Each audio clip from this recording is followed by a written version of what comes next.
крайното подреждане да отправят поглед към Испания, към Албасете, където ще се състои финалното изпитание на регионите, така че през този сезон пистовата надпревара в региона е наистина престижна.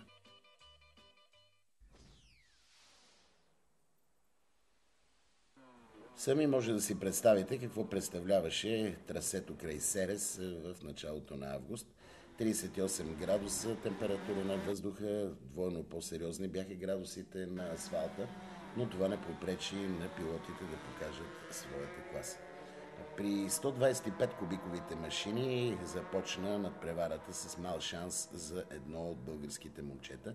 Алберто Александров падна, счупи каската си по време на една от тренировките, а неговия мотоциклет блокира, двигателят бе разглобен, но някакви си 3,5 минути не стигнаха на механиците, за да приведат машината в бойна готовност и Алберто по този начин да може да застане на стартовата линия.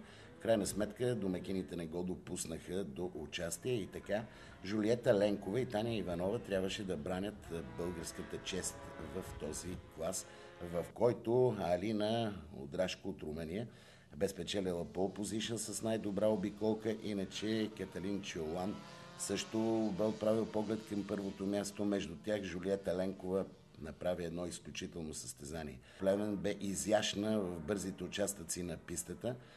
Средната част на трасето ни идеше чак толкова отръки, но въпреки това Жулиета подготвяше своята атака. На няколко пъти тя притесни Алина Удрашко на излизане на старт финалната права, за да може в последните метри да нанесе своя удар и да финишира втора. Първото място остана за Каталин Чилан, очакван победител в този клас, а трета финишира Алина Удрашко, което се прие като голяма степен неуспех от нея и от Мехри по възходяща линия и от ден на ден все повече напредва. 3-4 поредни обиколки подготвях атаката си и на последната обиколка в крайна сметка направих каквото можах и успях да стана втора. Далеч ли остана първото място? Не. За второто изпитание в Серес ще ви разкаже генералният секретар на Българската мотоциклетна федерация Иво Цветанов.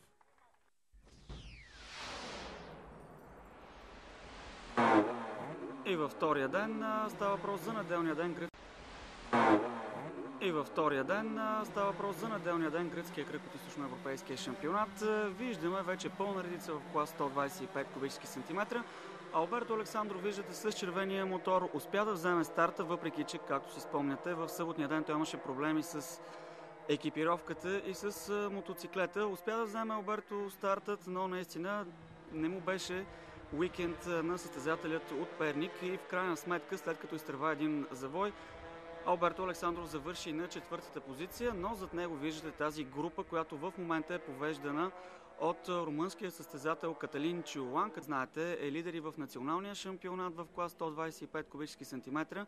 16-годишният румънец бе решил този път да се отсрами пред двете момичета Жулиета Ленкова и Алина Удреско от Румъния, но и това не беше неговият ден.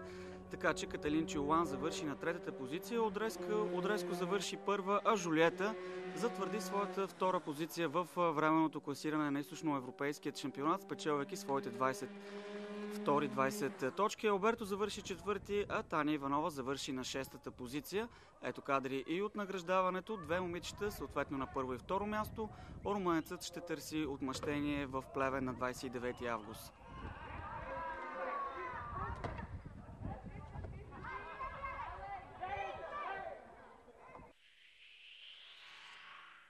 А така изглежда и временното класиране в момента. Двамата румънци с почти... Памет на Петър Бирчанин, който загина, управлявайки мотоциклет. Жулиета Ленкова, виждате, с номер 18 срещу Каталин Чиолан от Румъния. Това бе голямата въпросителна в клас 125 кубически сантиметра, който от двамата финишираше по-напред. Той грабваше титлата на региона. Отново сме с Иво Цветанов.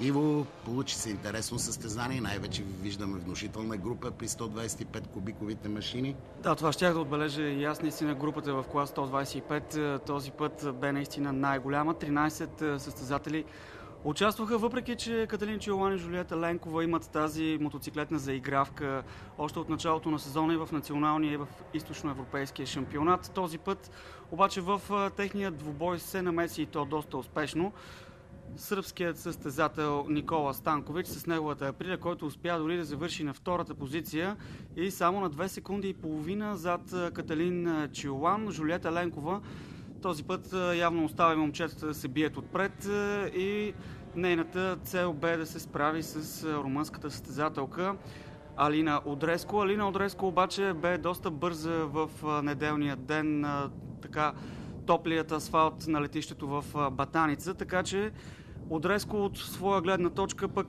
трябваше да се бори за позиции в крайното класиране, тъй като това бе и последния кръг на източноевропейският шампионат.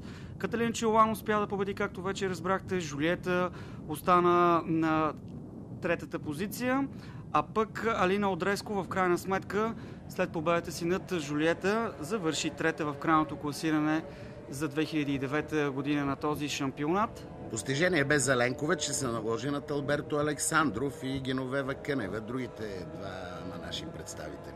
Алберто Александров общо взето вече се стяга за следващия сезон 2010 година, когато ще управлява по-голяма машина, най-вероятно 1000 кубически сантиметра. Ето го и самият Алберто. Въпреки че, може да кажем, стартовете на Алберто в източноевропейският шампионат през тази година не бяха маркирани от нещо, кой знае какво, за разлика от националният шампионат, където той наистина доминираше. Но в крайна сметка Алберто Александров завърши 6-ти. Това са кадри и от подиума, както вече разбрахте, в памет на Петър Бирчайн.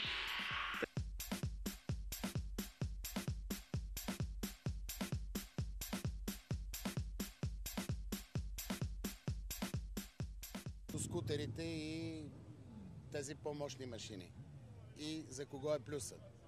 Има голяма разлика между това да карам скутер и пистов мотор и по-лесно да карам пистови мотор, отколкото скутерите. Какво си пожелаваш за новия сезон?